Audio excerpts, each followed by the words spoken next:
Hi everyone, welcome to Ekam IAS academy Hyderabad. So మనం ప్రతిరోజు daily current affairs discuss చేసుకుంటాం కదా. సో అందులో ఉన్నటువంటి ఇవాళ హిందూ న్యూస్ పేపర్లో వచ్చిన ముఖ్యమైన అంశాలు ఏమున్నాయి, వాటికి సంబంధించిన విషయాలన్నీ కూడా మీకు ప్రిలిమ్స్ పర్స్పెక్టివ్లో, మెయిన్స్ పర్స్పెక్టివ్లో క్లియర్గా ఎక్స్ప్లెయిన్ చేస్తాను. ఈ అంశాలు మీకు ఇక్కడ ఎక్స్ప్లెయిన్ చేసే ఫిగర్స్ కావచ్చు, నంబర్స్, డయాగ్రామ్స్, గ్రాఫ్స్, మ్యాప్స్ అన్నీ కూడా మీకు ప్రిలిమ్స్ పరంగా యూపీఎస్సీ ప్రిలిమ్స్ పర్స్పెక్టివ్లో, అలానే స్టేట్ పీసెస్ యొక్క ప్రిలిమ్స్ పర్స్పెక్టివ్లో, వాటికి మెయిన్స్ ఎగ్జామినేషన్ పర్స్పెక్టివ్లో కూడా మీకు చాలా అయితే యూటిలైజ్ అవుతాయి. కాబట్టి సో ప్రతిరోజు మన డైలీ కరెంట్ అఫైర్స్ని ఫాలో అవుతూ ఉండండి. అలానే కరెంట్ అఫైర్స్తో పాటు నేను 5 ప్రిలిమ్స్ క్వశ్చన్స్ కూడా ఎక్స్ప్లెయిన్ చేస్తూ ఉన్నాను. 5 ప్రిలిమ్స్ ప్రశ్నలు కూడా ప్రతిరోజు ఎక్స్ప్లెయిన్ చేస్తున్నాను కదా, అవి కూడా ఫాలో అవుతుండండి, మీకు బాగా యూజ్ అవుతాయి. ఎవ్రీ ఆల్టర్నేటివ్ డే ఒక ఈవెంట్ కూడా, ఒక కరెంట్ ఈవెంట్ కూడా నేను ఎక్స్ప్లెయిన్ చేస్తున్నాను. ఇవి బాగా న్యూస్లో ఉంటాయి కదా, అవి ఎక్స్ప్లెయిన్ చేస్తాను.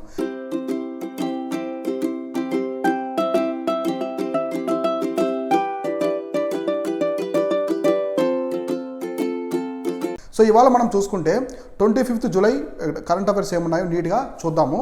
సో ఫస్ట్ వచ్చేసి ఇక్కడ చూడండి, మనం వచ్చేసి ఇక్కడ ఫస్ట్ ఏకమ్ ఐఏఎస్ అకాడమీ ద్వారా కరెంట్ అఫైర్స్ చెప్తున్నాం కదా, వాటితో పాటు రిమైనింగ్ వీడియోస్ ఉన్నాయి కదా మనకి సార్ వాళ్ళు అప్లోడ్ చేస్తూ ఉంటారు. ఆ వీడియోస్ కూడా చూడండి, చాలా హెల్ప్ అవుతాయి మీకు ఎగ్జామినేషన్ పరంగా. First I highlight as Delhi reports monkeypox. So ఢిల్లీలో కూడా మంకీ ఫాక్స్ అనేది రిపోర్ట్ అయిందని చెప్తున్నారు అనమాట. మనకి ఫస్ట్ మంకీ ఫాక్స్ అనేది ఎక్కడ రిపోర్ట్ అయింది, ఏ స్టేట్లో రిపోర్ట్ అయింది? సో ఇండియాలో ఫస్ట్ కేసు వచ్చేసి కేరళలో రిపోర్ట్ అయింది.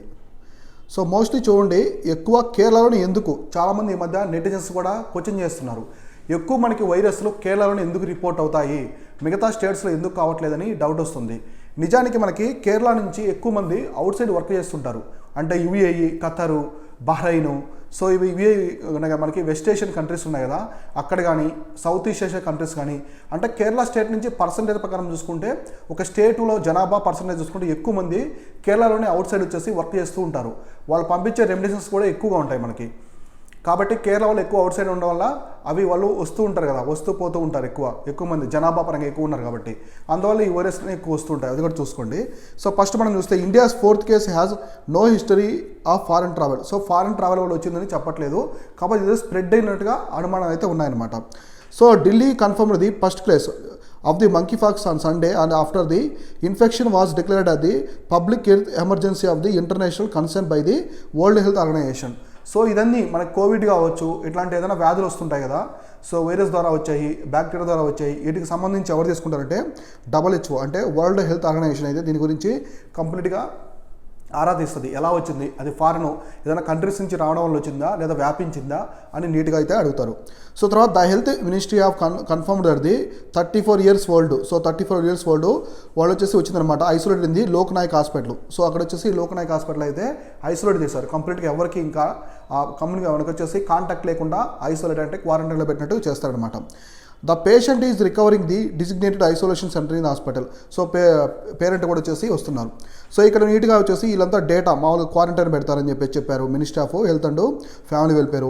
సో ఇంకా చూసుకుంటే ఇక్కడ ఏం చెప్తున్నారు, public health intervention such as the identification of the source of the infection, enhanced the contacting, testing, scientification వచ్చేసి మనకి sensitisation of private practitioners are being carried out. So అసలు ఇది మెయిన్ టార్గెట్ ఏంటి, అది ఎలా వచ్చింది, సో ఇక్కడ వచ్చేసి ఎలా స్ప్రెడ్ అయింది, అతను ఏమైనా ఫారిన్ కంట్రీస్ నుంచి వచ్చాడా లేదా ఇక్కడే మనకి లోకల్లోనే స్ప్రెడ్ అయిందా? లోకల్లోనే స్ప్రెడ్ అయిందంటే కొంచెం డేంజరస్ అనమాట, ఎందుకంటే రిమైనింగ్ వాళ్ళకు కూడా అది వ్యాపించకుండా దాన్ని అరికట్టే విధంగా ప్రభుత్వం అయితే చర్యలు తీసుకోవాలి ఖచ్చితంగా. సో తర్వాత the patients has no travel history. చూడండి, ఇక్కడ పేషెంట్ అయితే ఎటువంటి ట్రావెల్ హిస్టరీ లేదనమాట, అతను ఇక్కడ ఉన్నటువంటి పర్సన్కే వచ్చింది. అంటే మోస్ట్లీ ఇది ఇక్కడ ఉంది.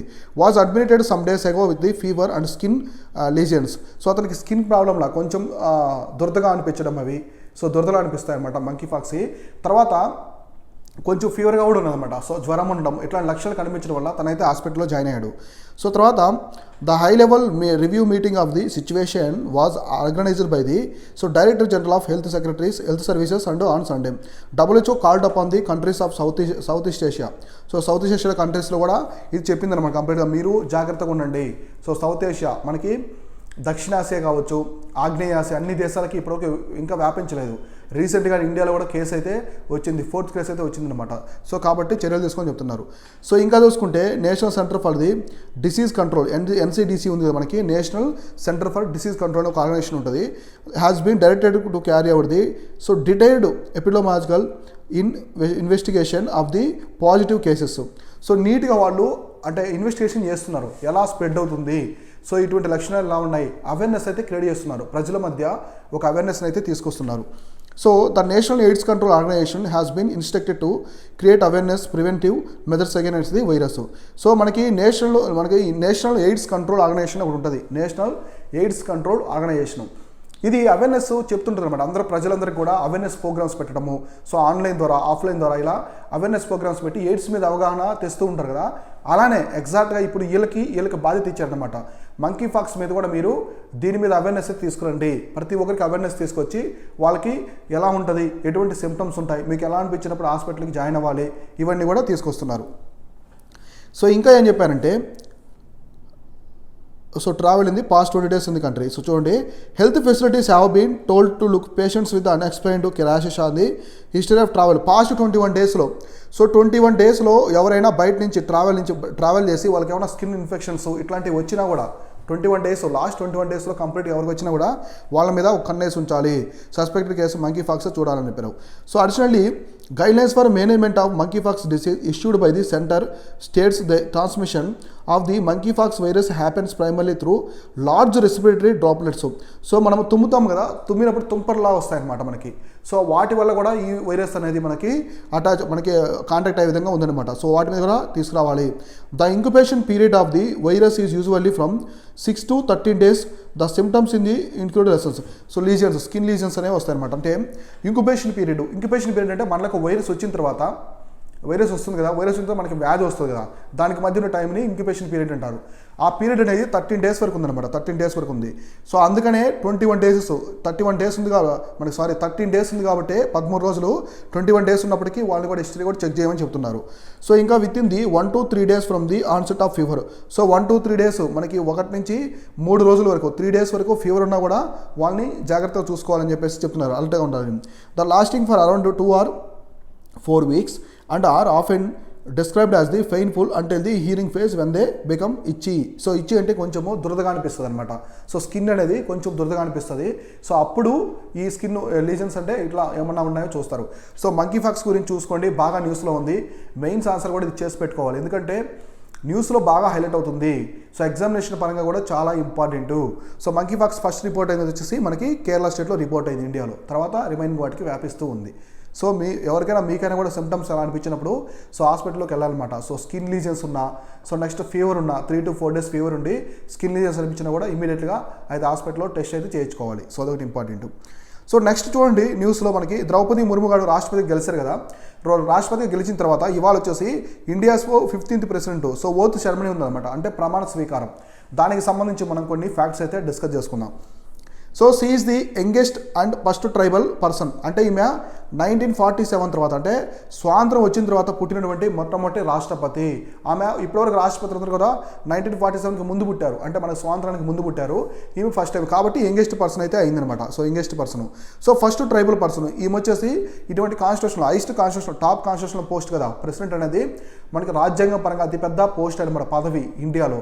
దానికి ఫస్ట్ ట్రైబల్ ఉమెన్, ట్రైబల్ నుంచి వచ్చారు. ఈ ట్రైబ్ వచ్చేసి మీకు తెలుసు కదా, సంతాల్ ట్రైబు. సో ఆల్రెడీ నేను చెప్పాను నెంబర్ ఆఫ్ క్లాసెస్లో. సో సంతాల్ ట్రైబు సంబంధించిన మేము వచ్చేసి ఒడిశా రాష్ట్రానికి సంబంధించిన వ్యక్తి. సో ఒడిశా రాష్ట్రంలో ఎక్కువగా సంతాల్ ట్రైబ్ అంటారు. సంతాల్ ట్రైబ్ మనకి జార్ఖండ్, ఛత్తీస్గఢ్, మధ్యప్రదేశ్, ఒడిశా రాష్ట్రంలో ఉంటారు, ఎక్కువ ఒడిశా రాష్ట్రంలో ఉంటారు. So next the president elected Draupadi Murmu so take oath as the highest constitutional position of the country and followed by the 21 gun salute అనమాట. సో మనకి 21 గన్ సెల్యూట్ చేస్తారు. The union home ministry set the ceremony will be held at the central hall of the parliament at the 10:15 AM. So 10:15 AMకి జరుగుతుంది. The chief justice of NV Ramana will administer the oath on once away. Very very important ఈ point, చాలా important. So ఈ point మీరు బాగా గుర్తుపెట్టుకోండి. So ప్రెసిడెంట్కి oath ఎవరు తీసుకుంటారు తెలుసా? ప్రెసిడెంట్కి. సో మన రాష్ట్రపతికి ప్రమాణ స్వీకారం ఎవరు చేపిస్తారు అంటే chief justice of India. So chief justice of India అంటే మనకి భారత ప్రధాన న్యాయమూర్తి, సుప్రీంకోర్టుకి ప్రధాన న్యాయమూర్తి ఉంటారు కదా, సో వాళ్ళు వచ్చే సుప్రీంకోర్టు ప్రధాన న్యాయమూర్తి chief justice of India ceremony అయితే తీసుకుంటారు, ఓత్ సెరమనీ. మనకి ఎవరున్నారు ఇప్పుడు chief justice of India? NV Ramana garu, Telugu వ్యక్తి, మన తెలుగు వ్యక్తి. ఈయన వచ్చేసి గోదావరి జిల్లాకు సంబంధించిన వ్యక్తి. సో కృష్ణా జిల్లా ఉన్నాయి కదా అక్కడ. సో ఎన్వి రమణ వచ్చేసి తీసుకుంటారు. ఎన్వి రమణ వచ్చేసి ఇక్కడ ఓత్ అయితే తీసుకుంటారు. ఎవరు తీసుకుంటారంటే ప్రెసిడెంట్కి చీఫ్ జస్టిస్ ఆఫ్ ఇండియా తీసుకుంటారు. సో ఓత్ తీసుకున్న తర్వాత the president will take oath office the 21 gun salute ministry. The president will delivers the address. So ఆమె స్పీచ్ కూడా తీసుకుంటారు. తీసుకుని నేషన్ని, జాతిని ఉద్దేశించి స్పీచెస్ ఇస్తారు. Before the ceremony outgoing president Ramnath Kovind and the president elected arrive in the parliament. ఇవన్నీ కామనే. Vice president Venkaiah Naidu. So వీళ్ళందరూ కూడా ఎవరు అటెండ్ అవుతున్నారు, ఇవన్నీ చూసుకుంటే మనకి కామన్గా ఈ పాయింట్స్ అన్ని తెలిసినవే. సో ఇక్కడ చూడండి, ద ముర్ము 64 ఏజ్ వచ్చి scripted his history on the Thursday after the defeating the opposition candidate Yashwant Sinha. Yashwant Sinha వచ్చేసి అపోజిషన్ క్యాండిడేట్. సో గుర్తుపెట్టుకోవాలి, ఇవి ఫ్యాక్ట్స్ ప్రకారం important.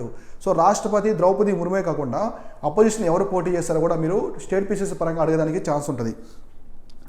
So onside the contest she would become the India's first tribal president. ఈమె ఇండియాలోనే భారత మొట్టమొదటి గిరిజన రాష్ట్రపతిగా అయ్యారనమాట. సో తర్వాత the Murmu received the 64% of valid votes on the MPs. So MLAs మొత్తం 64% ఓట్స్ అయితే ఈమెకి పడ్డాయి. 100%లో 64% అయితే ఓట్స్ పడ్డాయి అనమాట. సో ఎవరిని సక్సీడ్ చేస్తున్నారంటే రామ్నాథ్ కోవింద్ని సక్సీడ్ చేస్తూ 15th ప్రెసిడెంట్. గుర్తుపెట్టుకోండి, నెంబర్ ఆఫ్ టైమ్స్ అయితే నేను ఎక్స్ప్లెయిన్ చేశాను. చాలామంది 16th అనుకుంటున్నారు, కాదు 15th ప్రెసిడెంట్. అంటే ఈమె వచ్చేసి మనకి 2 సార్లు వచ్చారంటే ఒక ప్రెసిడెంట్గా తీసుకోవాలి, అది ఇంపార్టెంట్. తర్వాత పర్సన్ 2 సార్లు ఉంటారు కదా అట్లా. కాబట్టి ఇక్కడ భారతదేశానికి 15వ రాష్ట్రపతిగా ఈమె వచ్చేసి ప్రమాణ స్వీకారం అయితే చేస్తున్నారు. సో ఇంకా she will be the first president to born after the independence. Already చెప్పాను కదా, 1947 తర్వాత పుట్టినటువంటి మొట్టమొదటి రాష్ట్రపతి అనమాట ఈమె. అనేది youngest one to occupy the top post. Youngest one, ఇప్పుడున్న వాళ్ళలో youngest person. So by the second women to become president. So second women. First ఎవరు ఉన్నారు మనకి? ప్రతిభా పాటిల్. సో కాంగ్రెస్ హయాంలో వచ్చేసి మనకి ప్రతిభా పాటిల్ ఉన్నారు. సో ప్రతిభా పాటిల్ వచ్చేసి ఫస్ట్ ఉమెన్. ఈమె వచ్చేసి ఫస్ట్ ఉమెన్ ప్రెసిడెంట్. ఎవరో Pratibha Patil. Second woman president వచ్చేసి మనకి Draupadi Murmu. Murmu also to come the 10th successive president to go అది. సో 10th సక్సెసివ్ ప్రెసిడెంట్ అనమాట. సో ఇట్లా వచ్చేసి 10th సక్సెసివ్ ప్రెసిడెంట్. అంటే మనకి రాష్ట్రపతులు వేరుంటుంది, సో పర్సన్స్ వేరుంటారు. పర్సన్స్ 10 ఉండొచ్చు, ఒక 2 times కూడా చేయొచ్చు కదా. కాబట్టి అట్లా కూడా చూసుకోవాలి. ఇప్పుడు 10 persons అనేది చేశారు, లేదా 15% చేశారా, ఎన్నో ప్రెసిడెంట్, 15th ప్రెసిడెంట్, ఈ విధంగా ఫ్యాక్ట్స్ అనేది నీట్గా చూసుకోవాలి. సో ఈమె సెకండ్ ప్రెసిడెంట్. ఈమె ఇక్కడ చూసుకోండి, మీరు గుర్తుపెట్టుకోండి, ఇక్కడ చీఫ్ జస్టిస్ ఆఫ్ ఇండియా వచ్చేసి మనకి ఓతు తీసుకుంటారు. రిజిగ్నేషన్ లెటర్ ఎవరికి ఇవ్వాలి? ఒకవేళ ప్రెసిడెంట్ రాజీనామా చేయాలనుకుంటే ఎవరికి ఇవ్వాలంటే రిజిగ్నేషన్ లెటర్ వచ్చేసి వైస్ ప్రెసిడెంట్కి ఇవ్వాలి. సో గుర్తుపెట్టుకోండి, చాలా important, vice president. So vice ప్రెసిడెంట్కి అయితే రాజీనామా పత్రం ఇవ్వాలి. ప్రెసిడెంట్ రాజీనామా చేయాలనుకుంటే వైస్ ప్రెసిడెంట్కి ఇవ్వాలి. ఒకవేళ వైస్ ప్రెసిడెంట్కి ఓత్ ఎవరు తీసుకుంటారు? ప్రెసిడెంటే తీసుకుంటారు. వైస్ ప్రెసిడెంట్కి, ఉపరాష్ట్రపతికి ప్రమాణ స్వీకారం ఎవరు చేపిస్తారంటే ప్రెసిడెంటే చేయిస్తారు. సో ఒక్క ప్రెసిడెంట్కి మాత్రం చీఫ్ జస్టిస్ ఆఫ్ ఇండియా చేస్తారు. రిజిగ్నేషన్ లెటర్ మాత్రం చీఫ్ జస్టిస్ ఆఫ్ ఇండియాకి ఇవ్వరు, వైస్ ప్రెసిడెంట్కి అయితే ఇస్తారు. గుర్తుపెట్టుకోండి, ఇట్లాంటి పాయింట్స్ అన్ని కూడా చాలా చాలా ఇంపార్టెంట్. స్టేట్మెంట్ పరంగా యూపీఎస్సీలో అడుగుతూ ఉంటారు. సో ఇవి వచ్చేసి important facts. So next, China launches the second space station module. మామూలుగా మనకి స్పేస్ స్టేషన్ ఉంది. సో అంతరిక్షంలో స్పేస్ స్టేషన్ ఉంది, ఐఎస్ఎస్ అంటారు, ఇంటర్నేషనల్ స్పేస్ స్టేషన్ అని అంటారు.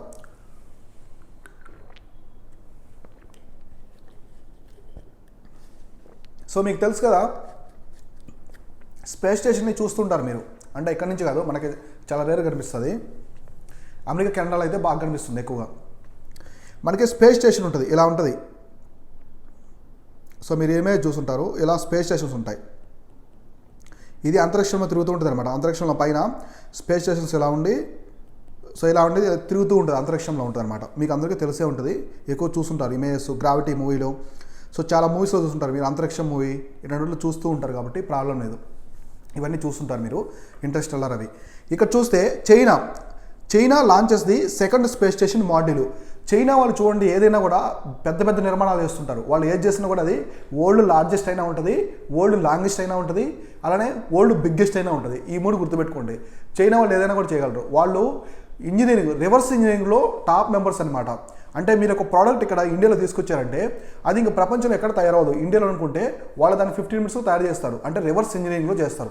అంటే మ్యానుఫ్యాక్చరింగ్ హబ్బు చైనా అనేది అతిపెద్ద మ్యానుఫ్యాక్చరింగ్ హబ్బు ప్రపంచంలోనే. మీరు చూడండి, ఏ ప్రోడక్ట్ అయినా మనం యూజ్ చేసే మొబైల్స్ కావచ్చు, మనం చేసే షామీ, రియల్మీ, ఒప్పో, వివో ఈ మొబైల్స్ అన్నీ చూడండి, మొత్తం పోకో మొబైల్స్ ఇవన్నీ కూడా ఎక్కువగా చైనీస్ కంపెనీస్ నుంచే వస్తుంటాయి. నెక్స్ట్ మనం చిప్స్ కావచ్చు, మనం ఇప్పుడు ఈవెన్ ఐఫోన్స్ కూడా మనకి ఇంతకుముందు ఎక్కువ చైనాలోనే అవుతున్నాయి, మ్యానుఫ్యాక్చరింగ్ అవుతున్నాయి అనమాట. అంటే చిప్స్ పరంగా అవన్నీ కూడా అక్కడ అవుతున్నాయి అనమాట. సో అట్లా ఇక్కడ చూసుకుంటే వాళ్ళు సెకండ్ అంటే చైనా వాళ్ళు సపరేట్గా ఒక స్పేస్ స్టేషన్ పంపించాలని ప్లాన్ చేస్తున్నారు, అది second module. So to host experiment Wentian అనే ప్లేస్ వచ్చేసి హోస్ట్ అనేది చేస్తున్నారు ఇక్కడ, అంటే ఎక్కడి నుంచి పంపిస్తున్నారు వెంటియన్ ల్యాబ్ మాడ్యూల్. ఇక్కడ చూడండి, China on Sunday launched the second of 3 modules of its permanent space station. It is one of the final mission needed to complete the orbiting the outpost by the year end. ఈ year ఎండ్కి ఇది వచ్చేసి second space module అనమాట. Already ఒకటి పంపించున్నారు, ఇది సెకండ్ది దాంట్లో part. ఇప్పుడు మనకి చైనా అనేది ఒక్కొక్క మిషన్కి చాలా శాటిలైట్స్ ఉంటాయి. ఇప్పుడు మనకి జీపీఎస్, అమెరికా జీపీఎస్ ఉంది కదా, నావిక్ వచ్చి ఇండియాకి, ఆ విధంగా గ్లోబల్ పొజిషనింగ్ సిస్టంలో చైనాకి బైడు అని ఒకటి ఉంటుంది అనమాట. సో బైడు అని ఒకటి ఉంటుంది, మీకు ఆల్రెడీ చాలాసార్లు ఎక్స్ప్లెయిన్ చేశాను బైడు అని. ఇందులో మొత్తం వచ్చేసి 30+ శాటిలైట్స్ ఉన్నాయి. ఇన్ని శాటిలైట్స్ పంపి దాన్ని అయితే వాళ్ళు తయారు చేస్తున్నారు, బైడు అనే దాన్ని తయారు చేస్తున్నారు. సో నెక్స్ట్ ఇప్పుడు చూసుకుంటే మనకి చైనా ఆల్రెడీ ఇది సెకండ్ అని చెప్తున్నారు. ఇంకా The live feed on the state broadcaster CCTV showed that the 23 tons Ventian, so Ventian quest for the heavens, so దీన్ని quest for heavens అంటారు, laboratory module launching on the backs of China's most powerful rocket Long March. గుర్తుపెట్టుకోండి, long March 5B అనేది, so long March. So long March 5B అనేది చైనాకి సంబంధించిన heaviest rocket అనమాట. ఇది చాలా హెవీయెస్ట్ వెయిట్ అయితే తీసుకెళ్తుంది. సో వచ్చేసి ఇది ఈ టైంలో చేశారు from the Wenchang space centre on the southern island of the Hainan. So southern island of the Hainan అనే ఒక ఐలాండ్ ఉందన్నమాట, చైనాకి సంబంధించిన ఐలాండ్ నుంచి అయితే లాంచ్ చేశారు. Space agency staff seen the live feed observing the progress of launch from a control room. Cheered and uploaded the Wentian space station from the rocket 10 minutes after the launch. So launch చేసిన అందరూ చప్పట్లు అయితే కొట్టుకున్నారు, ఎందుకంటే success అయింది కాబట్టి. So తర్వాత complete success ఏంటి, ఇక్కడ ఇంకా ఏం చెప్తున్నారంటే China been constructing the space station in April 2021. So April 2021 నుంచి కన్స్ట్రక్షన్ అక్కడ వచ్చేసి వాళ్ళు ఆర్బిట్లో కన్స్ట్రక్ట్ చేస్తూ ఉన్నారు, స్పేస్ స్టేషన్ అయితే నిర్మిస్తూ ఉన్నారు. ఇది లాంచ్ ఆఫ్ ది ఇది వచ్చేసి తియానీ మోడల్ అనమాట. సో గుర్తుపెట్టుకోండి, ఈ వర్డ్ చాలా చాలా ఇంపార్టెంట్. సో తియానీ అంటే ఏంటంటే చైనీసు స్పేస్ స్టేషన్ని తియానీ అంటారు. సో తియానీ అంటే ఇది స్పేస్ స్టేషన్ అనమాట, చైనా యొక్క space station. So space station of China యొక్క స్పేస్ స్టేషన్ని తియానీ అంటారు. చాలా ఇంపార్టెంట్, ఎగ్జామినేషన్ పరంగా లేదని ఛాన్స్ ఉంటుంది ప్రిలిమ్స్లో. సో ఇది the main living quarters of the first of the 11 crewed uncrewed missions of the undertaking. మొత్తం వచ్చేసి ఇది చూడండి, ఫస్ట్ 11 అయితే పంపించారు, ఇంకా కూడా ఉన్నాయని చెప్తున్నారు. The Wentian lab module 7.9 meters long will provide space for the experiments. ఇప్పుడు వెంటియన్ ల్యాబ్ అని పంపించారు కదా. సో వెంటియన్ ల్యాబ్ అనేది చైనీస్ స్పేస్ స్టేషన్లో పార్ట్ అనమాట. ఇది 7.9 meters లాంగ్ ఉంటుంది. ఇదైతే పంపించారు, ఒక ల్యాబ్ లాంటిది, ల్యాబ్ ఎక్స్పెరిమెంట్స్ అలాంగ్ విత్ ఇది అదర్ ల్యాబ్ మోడల్స్. సో చూడండి వెంటియన్, సో ఇంకోటి వచ్చేసి మెంగ్టియన్. సో ఇక్కడ చూడండి వెంటియన్, ఒకటి వచ్చేసి వెంటియన్ ఇది ఒక ల్యాబ్. నెక్స్ట్ ఇంకోటి వచ్చేసి మెంగ్టియన్. సో మెంగ్టియన్ ఇది ఒకటి వచ్చేసి ఇంకోటి lab, dreaming of the heavens అనమాట. గుర్తుపెట్టుకోండి, డివెన్స్ of the heavens. So Wentian అంటే క్వెస్ట్ ఫర్ హెవెన్స్, ఇక్కడ వచ్చేసి మెంగ్టియన్ అంటే డ్రీమింగ్ ఆఫ్ ది హెవెన్స్ అనమాట. ఇవి వచ్చేసి చైనీస్ వర్డ్స్. తర్వాత వెంటియన్స్ ఫీచర్స్ అది airlock cabin. So airlock cabin ఉంటారు, that is to be the main exit entry point కూడా ఇక్కడే ఉంటుంది for the extravehicular activities. So when the station complete అయిన తర్వాత ఈ విధంగా సో ఎంట్రీ ఎగ్జిట్ పాయింట్ ఇవన్నీ కూడా వెంటియన్లో ఉంటాయి. సో ఇంకా ఏముంటాయని చెప్పారు, మెయిన్ ఎగ్జిట్ ఎంట్రీ పాయింట్ కావచ్చు. సో నెక్స్ట్ వచ్చేసి ఎక్స్ట్రా వెహికులర్ ఇంకా వెహికులర్ ఒక ప్రాపర్టీస్ ఇక్కడ ఫీచర్స్ కూడా ఇందులో ఉంటాయి. It will also served as the short term living quarters అనమాట. షార్ట్ టర్మ్ లివింగ్ క్వార్టర్స్ కూడా ఇక్కడే ఉంటాయి. As for the astronauts during the crew rotations on the station. So station అనేది రొటేట్ అవుతూ ఉంటుంది కదా, ఆ టైంలో క్వార్టర్స్ కూడా ఇందులో ఉంటాయి, వెంటియన్స్ ల్యాబ్లో ఉంటాయి అనమాట. So which is design for the long term accommodation for just 3 astronauts. So ఇది లాంగ్ టర్మ్, ఎక్కువ టైము, సో సంవత్సరాల తరపున ఉండేదానికి ఒక 3 ఆస్ట్రోనాట్స్కి అయితే ఇక్కడ పాసిబుల్ ఉందని చెప్తున్నారు. సో నెక్స్ట్ మెంగ్టియాన్ ఏం చెప్తుందంటే it is expected to launch in the October. So అక్టోబర్లో లాంచ్ చేస్తారు. And the like Wentian is to dock with the Tianhe. So Tianhe ఉంది కదా స్పేస్ స్టేషన్ మొత్తము, దాన్ని మెంగ్టియాన్లో డాక్ చేస్తారు అనమాట. అక్కడ వచ్చేసి అది లాంచ్ అవుతుంది, అక్కడ పెడతారు.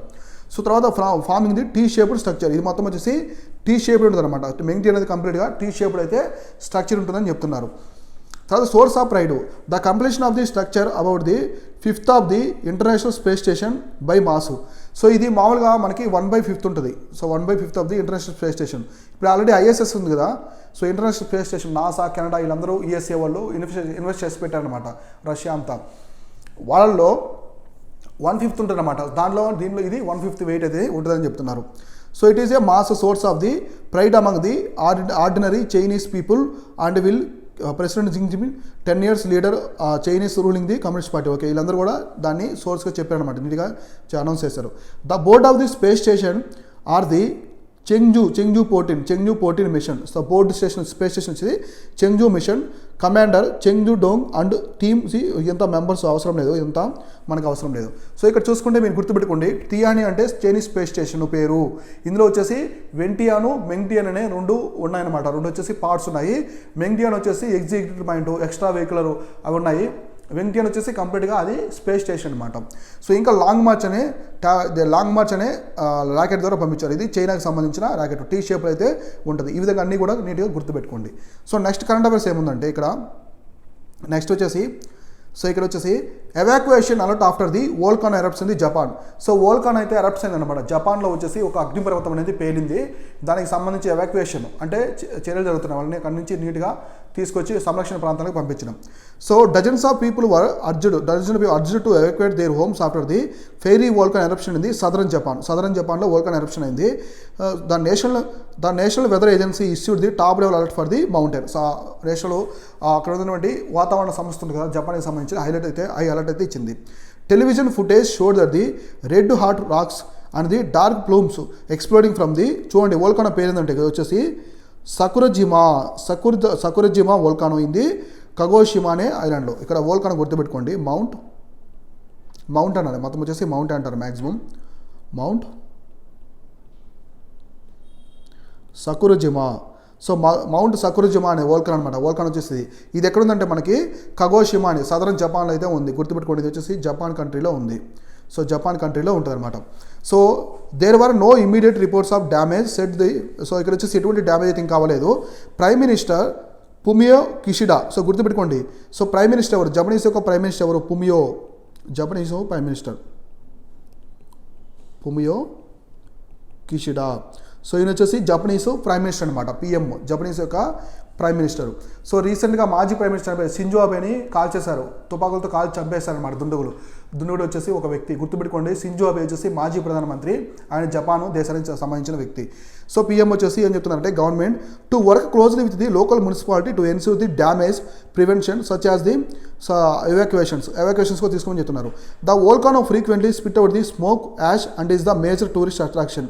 సో ఇది మామూలుగా జపనీస్లో వచ్చేసి మేజర్ టూరిస్ట్ అట్రాక్షన్ అనమాట. సో వోల్కానోస్ కొన్ని మనకి ఐర్లాండ్ అక్కడ పేలుతూ ఉంటాయి, దూరం నుంచి చూస్తూ ఉంటారు, అంటే వాళ్ళకి పెద్ద ప్రమాదం ఉండదు అక్కడ. సో ఎందుకంటే ఎన్విరాన్మెంటలిస్టు వాళ్ళంతా చెప్తారు, వాతావరణ సంస్థ వాళ్ళు చెప్తారు సో ప్రమాదం లేదని చెప్పి. దాన్ని టూరిస్ట్లో వెళ్ళి చూస్తుంటారు, అందరూ వీడియోస్ తీసుకుంటారు, కెమెరాస్ వాళ్ళు చూస్తున్నారు ఇట్లా.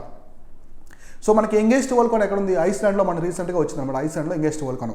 సో ఇట్లా next Sunday's blast propelled the large cinders. So ఇవన్నీ గుర్తుపెట్టుకోండి, సిండర్స్ వర్డ్స్ మీరు గుర్తుపెట్టుకోవాలి, స్మోకు. సో ఇవన్నీ కూడా ఎక్కువ దీనికి సంబంధించినవి, సిండర్స్, ఓకు, నెక్స్ట్ యాష్, సిండర్స్, లాపిలి, ఇవన్నీ కూడా మనకి వాటికి సంబంధించిన ఇంకా ఏమైనా వోల్కానిక్ బాంబ్స్, ఇవన్నీ కూడా మనకి దేనికి సంబంధించిన అంటే ఈ వర్డ్స్ అన్ని కూడా వోల్కానిక్ అంటే అగ్నిపర్వతానికి సంబంధించిన వర్డ్స్ అనమాట. About the 2.5 kilometers from the crater. So Japanese meteorological agency, మనకి ఐఎండీ ఉంది కదా, ఇండియన్ మెట్రోలాజికల్ డిపార్ట్మెంట్, అట్లనే Japanese meteorological agency said that so while the smoke reach around the 300 meters and the merged with the clouds. So 300 meters, so 300 meters అనేది merge అయిపోయింది. For example మనము ఒక image తీసుకుందాం, మనం ఇక్కడ సో ఒక volcano తీసుకుందాం. సో మనకి వోల్కానో ఇలా ఉంటుంది, సో వోల్కాన్ అనేది ఇలా ఉంటుంది కదా. సో ఇక్కడ నుంచి వెళ్తుంది, ఇక్కడ క్లౌడ్స్ ఉన్నాయనుకోండి. సో ఇక్కడ క్లౌడ్స్ ఉన్నాయంటే ఈ డస్ట్ అంతా, ఈ పొగ మొత్తం ఇలా రౌండ్గా వెళ్ళేసి ఇక్కడ మెర్జ్ అయిపోద్ది, మొత్తం క్లౌడ్స్తో వచ్చేసి మెర్జ్ అయిపోద్ది. ఇలా మనకి లావా, ఇక్కడ లావా ఉంటుంది అనమాట, మ్యాగ్మా ఛాంబర్. సో ఇక్కడ వచ్చేసి దీని వచ్చేసి మాగ్మా అంటారు. సో లోపలుంటే మాగ్మా, అదే బయటకు వచ్చింది అనుకోండి దాన్ని వచ్చేసి లావా అంటారు, గుర్తుపెట్టుకోండి. సో అగ్నిపర్వతం లోపల ఛాంబర్లో ఉండేదాన్ని బయటకు కనిపించదు, అది ఛాంబర్లో ఉండేదాన్ని మాగ్మా అంటారు, లోపల ఉంటే మాగ్మా అంటారు, బయటకు వస్తేదాన్ని లావా అంటారు. నేమ్స్ డిఫరెంట్, బయటకు వస్తే లావా, లోపల అంటే మాగ్మా. సో అట్లా గుర్తుపెట్టుకోండి. సో ఇట్లా వచ్చేసి క్లౌడ్తో మెర్జ్ అయిపోయిందని చెప్తున్నారు. The agency raised its all alert for the Sakurajima to level the 5 top level which urges evacuations. So ఇక్కడ వచ్చేసి ఎవాక్యుయేషన్స్ జరుగుతున్నాయి. మొత్తం వాళ్ళని ఆ చుట్టుపక్కల ఉంటారు కదా, వరల్డ్కి సంబంధించిన చుట్టుపక్కల ఉన్న వాళ్ళని కూడా రక్షణ ఉండే ప్రాంతాలకి, క్యాంప్స్కి అయితే తరలిస్తున్నారు. సో ఇక్కడ మీరు గుర్తుపెట్టుకోవాల్సింది సకుర్జిమో మౌంట్ వోల్కనో న్యూస్లో ఉంది. జపాన్ అయితే చాలా న్యూస్లో ఉంది. షింజో అబే చనిపోయిన తర్వాత మనకి చాలా మిత్ర దేశం, ఇండియాకి చాలా మిత్ర దేశం జపాను. చనిపోయిన తర్వాత న్యూస్లో బాగా హైలైట్గా ఉంది కాబట్టి జపాన్కి సంబంధించిన ఈచ్ అండ్ ఎవ్రీథింగ్ ప్రతి ఒక్కరు కూడా 360 డిగ్రీస్లో చూసుకోవాలి ప్రతి ఒక్కటి ఇట్లా. సో ఇవి వచ్చేసి వాటి డైలీ కరెంట్ అఫైర్స్. ఇప్పుడు మనం కొన్ని ప్రశ్నలు అయితే డిస్కస్ చేసుకుందాం. నేను ప్రతిరోజు ప్రశ్నలు తీసుకుంటూ ఉన్నా. ప్రశ్నలు వచ్చేసి డిఫరెంట్ సబ్జెక్టులో నేను కరెంట్ ఈవెంట్స్ తీసుకుంటాను, అలానే స్టాటిక్ కూడా తీసుకుంటాను. ఇప్పుడు ఏం చేస్తున్నాను, కొన్ని రోజుల నుంచి నేను స్టాటిక్ కూడా తీసుకున్నాను. ప్రతిరోజు ఒక సబ్జెక్ట్కి సంబంధించిన కొన్ని ప్రిన్సిపల్స్ ఎలా ఉంటాయి, ఎలా అడుగుతారని కూడా మీకు ఎక్స్ప్లెయిన్ చేస్తున్నాను. అవి కూడా మనం డిస్కస్ చేద్దాం. సో ఇప్పుడు మనం ప్రశ్నలు అనేది 5 ప్రశ్నలు క్లియర్గా డిస్కస్ చేద్దాం.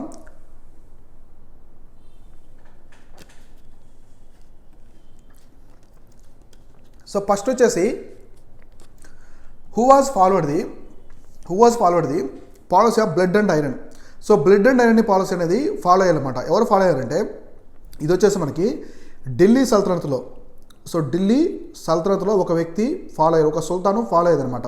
సో ఆప్షన్స్ వచ్చేసి కుతుబుద్దీన్ ఐబక్, ఇల్టుట్మిష్, రజియా సుల్తానా, బాల్బన్.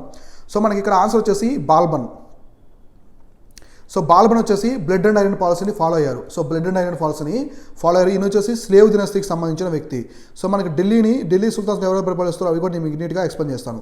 ఢిల్లీ సుల్తాన్ వచ్చేసి మనకి పరిపాలించే వాళ్ళు ఆర్డర్లో చూసుకోండి. ఢిల్లీ సుల్తాన్ ఫస్ట్ వచ్చేసి స్లేవ్ దినస్తి వంశం, బానిస వంశం. తర్వాత ఎవరు ఉన్నారు, ఖిల్జీ. సో ఖిల్జీ. 3 వచ్చేసి తుగ్లక్. సో తుగ్లక్. నెక్స్ట్ 4 వచ్చేసి ఏమన్నారు మనకి సయ్యద్స్. 5th వచ్చేసి లోధి. సో లోధి కంప్లీట్ అయిన తర్వాత మనకి మొఘల్స్ వస్తారు. సో మొఘల్స్ పోయి Babur. So Babur first point already explain చేస్తాను. బాబర్ వచ్చేసి ఇబ్రహీం లోధిని ఓడించి తర్వాత మొఘల్ సుల్తాన్లు వస్తారు. ఈ ఆర్డర్ గుర్తుపెట్టుకోండి, ఎక్కువ అడుగుతుంటారు. ఇదే కాకుండా మనకి యూరోపియన్స్ ఇండియాకి వస్తారు కదా, ఫస్ట్ ఎవరు వచ్చారు, తర్వాత ఎవరు వచ్చారు, ఆల్రెడీ 5 మెంబర్స్ ఉంటారు మనకి. పోర్చుగీసు, డేన్స్, బ్రిటిష్, ఫ్రెంచ్, మనకి డచ్ ఇలా ఉంటారు కదా, గుర్తుపెట్టుకోవాలి. ఫస్ట్ మనకి ఎవరు వస్తారు, పోర్చుగీసు, తర్వాత డచ్, తర్వాత బ్రిటిష్, తర్వాత ఫ్రాన్స్, తర్వాత డేన్స్ ఇట్లా ఉంటారు. ఆర్డర్ చూసుకోండి అవి కూడా. ఇట్లా ఇవి కూడా ఆర్డర్ చూసుకోవాలి. Blood and iron policy follow అయింది వచ్చేసి బాల్బనం. తర్వాత హూ బిల్ట్ బులంద్ దర్వాజా to make exchange against the Gujarat. So Gujarat మీద దండయాత్ర చేసి గెలిచిన తర్వాత దానికి గుర్తుగా బులంద్ దర్వాజాని కట్టారు. ఈ ఇండియాలోనే లార్జెస్ట్ అనమాట, అంటే లార్జెస్ట్ దర్వాజా, అంటే ఇది ఒక గేట్వే లాగా ఉంటుంది. ఇది ఇండియాలోనే లార్జెస్ట్ వన్ అనమాట. బులంద్ దర్వాజా కట్టారు బాబరు, అక్బరు, ఔరంగజేబు, షాజహాన్. ఆన్సర్ వచ్చేసి అక్బర్ అనమాట. సో అక్బర్ వచ్చేసి బులంద్ దర్వాజాని నిర్మిస్తారు. చాలా ఇంపార్టెంట్, గుర్తుపెట్టుకోండి. బులంద్ దర్వాజాని అక్బర్ నిర్మిస్తారు. షాజహాన్ కూడా షాజహాన్ ఏమేమి కట్టారు, షాజహాన్ వచ్చేసి మనకి తాజ్మహల్, రెడ్ ఫోర్ట్. సో ఇలా చాలా ఉంటాయి షాజహాన్ నిర్మించి. వీటిలో బాగా ఫేమస్ వచ్చి మనకి తాజ్మహల్ ఒకటి, రెడ్ ఫోర్ట్ చాలా ఫేమస్ అనమాట షాజహాన్ నిర్మించినవి. సో ఇట్లా అక్బర్ వచ్చేసి బులంద్ దర్వాజాని గుజరాత్ మీద దండయాత్ర చేసి గెలిచిన తర్వాత దాన్ని నిర్మిస్తాడు. ఇవాళ నేను మిడివల్ ఇండియా అయితే ఎక్స్ప్లెయిన్ చేస్తున్నాను, మీకు ఇంపార్టెంట్ బాగా. So who set up the new agriculture department, Diwan i Kohi. Very important.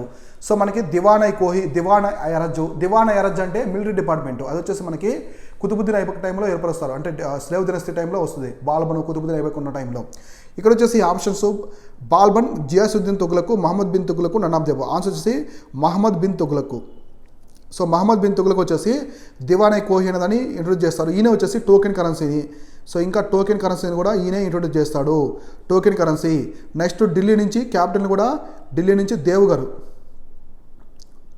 So మనకు వచ్చేసి దేవగిరికి క్యాపిటల్ షిఫ్ట్ చేస్తారు. మళ్ళీ అక్కడ ప్రాబ్లం రావడం వల్ల మళ్ళీ ఢిల్లీకి షిఫ్ట్ చేస్తారు. టోకెన్ కరెన్సీ ఇంట్రొడ్యూస్ చేస్తారు. మనకి చాలా అయితే తీసుకొస్తారు. ఇరిగేషన్ డిపార్ట్మెంట్ వచ్చేసి గియాసుద్దీన్ తుగ్లక్.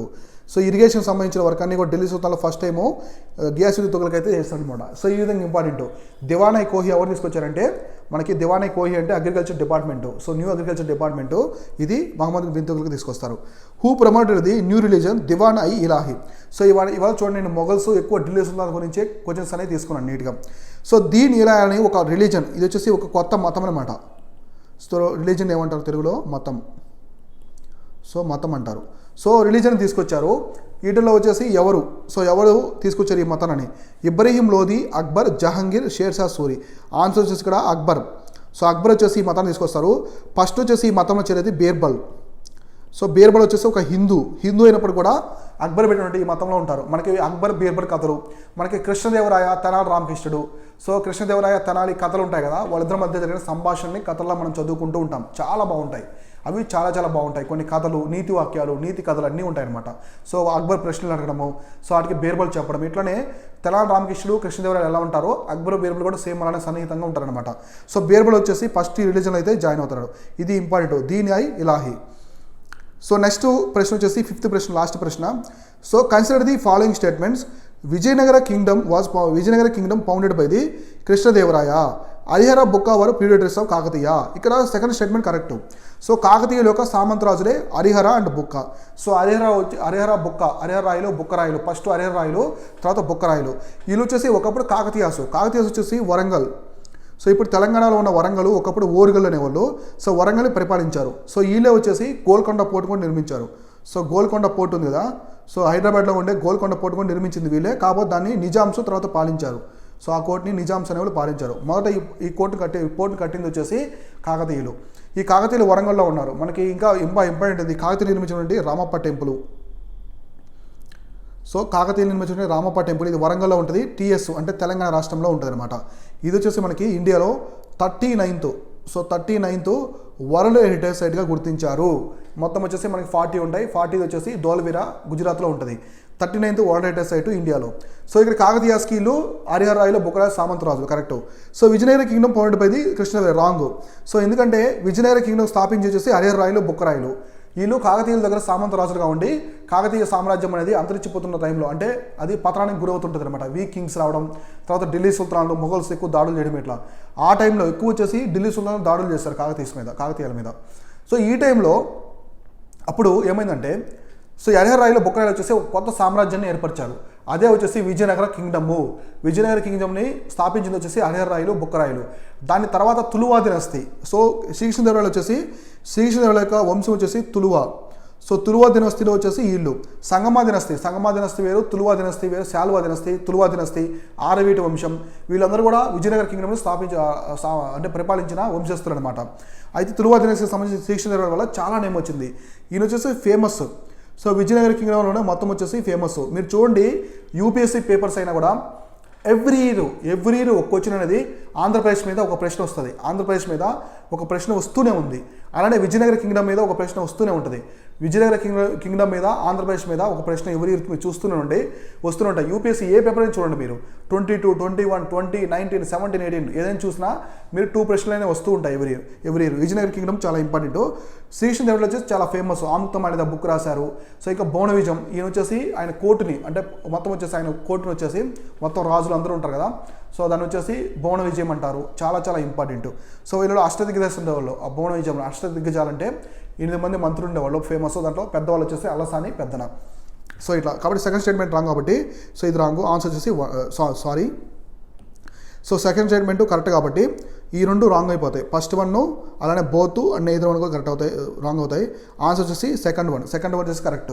హరిహర రాయలు, బుక్కరాయలు వచ్చేసి ప్యూరిటరీస్ ఆఫ్ ది కాకతీయస్ అనమాట. ఇది ఒకటి ఇంపార్టెంట్. ఇట్లా మీరు నీట్గా ప్రశ్నలన్నీ క్లియర్ కట్గా డిస్కస్ చేసుకుంటూ ఉండాలి. ఇవి వచ్చేసి ఇవాళ డైలీ కరెంట్ అఫైర్స్. అలానే మీకు ఏం ఎక్స్ప్లెయిన్ చేశాను నీట్గా, మీకు ఇవి కూడా ఇచ్చేసాను. ప్రిలిమ్ క్వశ్చన్స్ కూడా ఎక్స్ప్లెయిన్ చేశాను. రేపు కరెంట్ అఫైర్స్లో మనం నీట్గా ఉన్నాయి హిందూ పేపర్లో సబ్జెక్ట్ వైజ్ ఉన్నటువంటి మనకి సబ్జెక్ట్ వైజ్ అన్ని సైన్స్ అండ్ టెక్నాలజీ కావచ్చు, ఇంటర్నేషనల్ రిలేషన్స్ అన్ని కూడా నీట్గా ఎక్స్ప్లెయిన్ చేస్తాను. అలానే మీకు బ్యాక్గ్రౌండ్ డేటా కూడా ఇస్తాను. బ్యాక్గ్రౌండ్ డేటా అవన్నీ కూడా ఎక్స్ప్లెయిన్ చేస్తాను, ఇంపార్టెంట్వి. ఆల్రెడీ దీనికి సంబంధించిన కొన్ని ఎక్స్ప్లెయిన్ చేస్తాను కాబట్టి ఇప్పుడు మీకు బ్యాక్గ్రౌండ్ డేటా ఇవ్వలేదు. మీకు మంకీ ఫాక్స్ గురించి ఎక్స్ప్లెయిన్ చేశాను, ప్రెసిడెంట్ గురించి ఎక్స్ప్లెయిన్ చేశాను, అన్ని నీట్గా ఇచ్చేసాను మీకు. కాబట్టి రిమైనింగ్ కూడా మనం రేపే ఉన్న కరెంట్ అఫైర్స్ క్లియర్గా డిస్కస్ చేసుకుందాం. ఇవాళ వచ్చేసి ఇవి గురించి ఎక్స్ప్లెయిన్ చేశాను. So thank you all.